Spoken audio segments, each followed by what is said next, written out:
بسم اللہ الرحمن الرحیم۔ ناظرین، میں ہوں عارف امین بٹی، ایک عام شہری، اور آپ دیکھ رہے ہیں ڈیوب چینل۔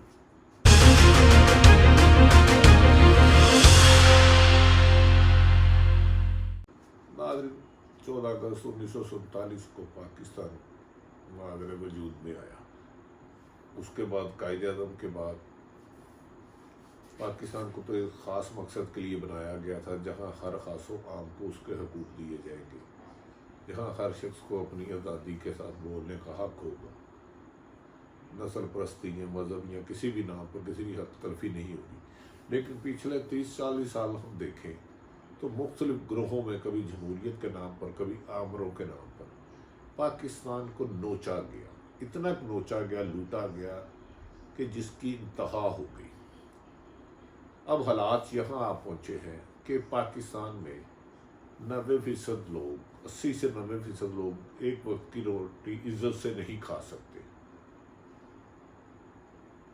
پاکستان میں انصاف بکنے لگ پڑا ہے، برائے فروخت ہو گیا ہے۔ اس دوران میں نے گزارش کی، ضیاء الحق سے لے کے مشرف تک ڈکٹیٹر آئے، نواز شریف بے نظیر، یوسف رضا گیلانی، راجہ پرویز، عمران خان، محمد خان جنیجو، ظفر اللہ جمالی اور شوکت ٹائپ کئی وزیر اعظم آئے، لیکن ہر حکومت نے آتے ہی اپنے مخالفین کو کچلنا شروع کر دیا، اور جس مقصد کے لیے پاکستان بنایا تھا اس کو اگنور کر دیا، اس کو نظر انداز کر دیا، اپنے اور اپنے خاندان کو نوازنے کے لیے آئین اور قانون کو خود ہی توڑتے رہے، اور خود ہی آئین کے پاسبان بنے رہے۔ ہر جس بھی حکومت نے آئی ہے، اس نے اپنی پوری طاقت کے ساتھ اس ملک کو نوچا اور اپنے اوپر غلاف چڑھا لیا ایمانداری کا۔ یقیناً اس میں کچھ ایماندار اور محنتی لوگ بھی آئے ہیں، پوری کی پوری کبھی کوئی پارٹی یا کوئی سسٹم خراب نہیں ہوتا، لیکن 90% لوگوں نے اس ملک کو لوٹا۔ خیر، 2 جماعتوں کی آنکھ مچولی رہی، 2 ڈکٹیٹروں کی رہی، پھر طاقتوں نے کچھ عمران خان کو لانا چاہا۔ 25 جولائی 2018 کو الیکشن ہوئے، لوگوں کی امید بن گئی کہ عمران خان بہتری لائے گا اور پرانے نظام سے ٹکرائے گا، یہاں گڈ گورننس ہوگی، یہاں بجلی، تیل، پٹرول کی قیمتیں عام شہریوں کی رینج میں ہوگی، لوگوں کو روزگار ملے گا، عزت کے ساتھ تعلیم اور صحت کی سہولتیں ملے گی، قانون برائے فروخت ہوگا۔ بدقسمتی عمران خان سوات ہو گئے، لیکن انہوں نے سینکڑوں وعدے عوام سے کیے تھے۔ وہ یقیناً بہتری لانا بھی چاہتے ہوں گے، عمران خان کی حد تک لانا بھی چاہتا ہوں گے، لیکن تباہ کر کے رکھ دیا نظام کو۔ ایسی ٹیم وہ لے کر آئے کہ جس نے اس ملک کو کنگال کر دیا، اس ملک کو اس طرح تباہی کے دہانے میں کھڑا کر دیا کہ آگے کھائی ہے، پیچھے دریا ہے، بیچ میں عوام ہے۔ اس ملک کے فیوچر کے ساتھ کھیلا۔ ناظرین، یہ پچھلے 50 سالوں میں دیکھیں کہ جو 40 سالوں میں اگر تباہی کی ہے نا، کچھ انٹچیبل لوگ انہوں نے کی ہے۔ ہم ان کے نام کھل کے نہیں لے سکتے، آپ سے بالکل شیئر کر رہا ہوں۔ اصل چھپے چھپاتے حکومت انہوں نے کی۔ جب ان کو نام لیتے ہیں تو پاکستان کے آپ کے عام شہری جب اپنے حق کی بات کرتا ہے یا کسی بڑی نشاندہی کی بات کرتا ہے، کسی بڑے آدمی کی کرپشن، لا قانونیت کی یا ملک سے پراپرٹی باہر بنانے کی، تو اس پر الزامات لگانے شروع کر دیتے ہیں۔ ان ٹچیبلوں نے پاکستان کو تباہ و بربادی کی طرف لے جا رہے ہیں۔ یہ کچھ سیاستدان کو اپنی گود میں لے لیتے ہیں اور چلنا سلسلہ شروع کر دیتے ہیں۔ ناظرین، آپ کو یاد ہوگا کچھ عرصے سے بھارت بھی پاکستان کے پیچھے ہاتھ دھو کے پڑا ہے۔ ہماری پاک فوج کے جوان اور افسر لاتعداد شہید ہو چکے ہیں۔ پہلے پاکستان میں دہشت گردی کو ڈھونپا گیا، جس پہ بڑی مشکل سے قابو کیا، لیکن کرپشن کا زہر تقریباً ہر پولیٹیشین میں، پوری قوم میں، رگوں میں ڈالا گیا۔ اس کرپشن کے زہر میں ہر ایک نے اپنا اپنا حصہ لیا۔ اس دوران یقیناً ایماندار رہے، لیکن کچھ طاقتور انٹچیبل نے اربوں کھربوں روپے ملک سے لوٹے، اور ان کو سوال کرنا ہی جرم بن گیا۔ اب عمران خان صاحب آئے، انہوں نے بڑے بڑے وعدے کیے، بجلی، گیس، پٹرول مہنگا ہو تو سمجھے آپ کا پرائم منسٹر کرپٹ ہے۔ انہوں نے کہا 2 نہیں 1 پاکستان ہوگا، نظر میں تعلیم 1 ہوگا، جسٹس ہوگا، انصاف ہوگا، نا انصافی نہیں ہوگی۔ لیکن افسوس کہ وہ اس میں اپنی پوری کوشش کے باوجود نااہل نالائق اور کرپٹ ٹیم کی وجہ سے کامیاب نہیں ہو سکے۔ ان کے ساتھ بھی اچھے کچھ لوگ ہوں گے، اس میں دو رائے کوئی نہیں۔ اب ایک شوشہ چھوڑ دیا گیا ہے اپنی ناکامیوں کو چھپانے کے لیے کہ صدارتی نظام لایا جائے۔ آپ کس طرح کا کر سکتے ہیں؟ آپ قانون توڑ کے، آئین توڑ کے آئین کے پاسدار کیسے بن سکتے ہیں؟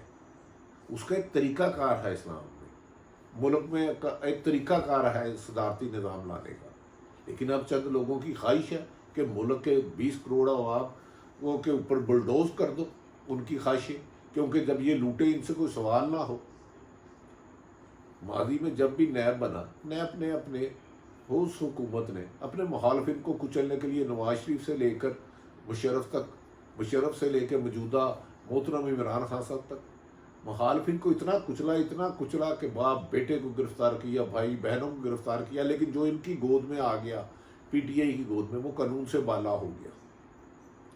اس پہ کرپشن نہیں، اس کی کرپشن جائز قرار دے دی گئی، جو ان کے ساتھ نہیں ملا اسے اندر دے دیا گیا۔ در حقیقت ہوا یہ کہ عمران خان صاحب نے 22 سال بہت سٹرگل کی، لیکن وہ سمجھے اینڈ میں کہ پاکستان میں اقتدار میں آنے کا راستہ ایک ہی ہے، طاقتوروں کو اپنے ساتھ قابو کیا جائے۔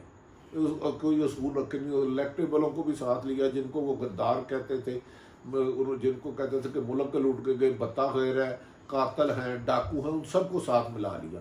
سب کو ساتھ ملانے کے بعد جب وہ پرائم منسٹر ہاؤس پہنچے تو اپنے کیے ہوئے ایک وعدے پہ پورے نہیں کر سکے۔ اب ایک نیا شوشہ چھوڑا جا رہا ہے کہ پاکستان میں صدارتی نظام لایا جائے گی۔ اس وجہ سے چھوڑا جا رہا ہے کہ وہ موجودہ ناکام ہو چکے ہیں۔ کچھ ایسے لوگ جو اہم عہدوں پر فائز ہیں، اربوں خربوں روپے کے ان کے انکشافات آگے ہیں، یہ چاہتے ہیں کہ وہ ایشو آپ کے سامنے نہ آئے، یہ بہروپیے بچ جائے۔ ناظرین یاد رکھ لیں، نا انصافی سے انصاف کا دعوے کرنے والے اہم کو کی جنت میں رہتے ہیں۔ آگے آدھا پاکستان ٹوٹا، بنگلہ دیش الگ ہو گیا، صرف من پسند فیصلے کرنے کی وجہ سے۔ اب آپ کو عوام کے مطابق آئین اور قانون کے دائرے میں رہ کر کرپشن کے خلاف جہاد کرنا ہوگا، جھوٹ کے خلاف جہاد کرنا ہوگا، لا قانونیت کے خلاف جہاد کرنا ہوگا۔ کراس دی بورڈ، خواہ وہ کسی بھی ادارے سے ہے، کسی بھی سیاسی جماعت سے ہے، یا عام لوگ ہیں یا صحافی ہیں، ان سب جس نے پیسہ لوٹا ان کو لوٹے، انہیں گرفتار کر کے ان سے پیسہ ریکور کرنے کے علاوہ پاکستان کا مستقبل بہتر نظر نہیں آ رہا۔ روز بروز مہنگائی آسمانوں پہ چلے گئی۔ یاد رکھے جو بڑے لٹیرے ہیں، چند ہزاروں خاندان ہیں، یا ان کی معاشیت بہتر ہوگی یا عوام کی عام شہری کی۔ فی الحال تو ان کی اکانومی بہتر ہو رہی ہے۔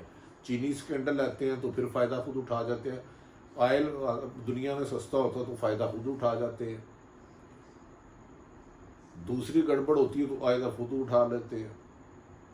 لیکن اب یہ شوشہ چھوڑا جا رہا ہے کہ صدارتی نظام میں کامیابیاں ہیں۔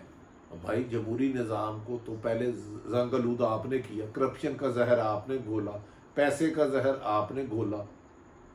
جس ملک میں 90% کام کرپشن اور بڑی سفارش سے ہو، اس ملک میں ترقی کیسے ہو سکتی ہے؟ اب اللہ اور اللہ کے رسول کے، اللہ کہتا ہے راشی والمرتشی، رشوت لینے اور جہنمی ہے، یہ جہنمی کیسے بہتری لا سکتے ہیں؟ اب دیکھیں ان کی خواہش دیکھیں کہ مجھے صدر بنا دے، صدارتی نظام آ جائے۔ کس طرح لاؤ گے بھائی؟ آپ کے پاس قومی اسمبلی میں کتنی سیٹیں ہیں؟ آپ کے پاس صوبائی اسمبلی میں کتنی سیٹیں ہیں؟ آپ کے پاس سینٹ میں کتنی اکثریت ہے؟ ناظرین، اگر طاقت سے پاکستان کے مستقبل کا فیصلہ کیا گیا تو طاقت کے نشے میں اندھے ہونے والے عوامی سیلاب سے بچ نہیں پائیں گے۔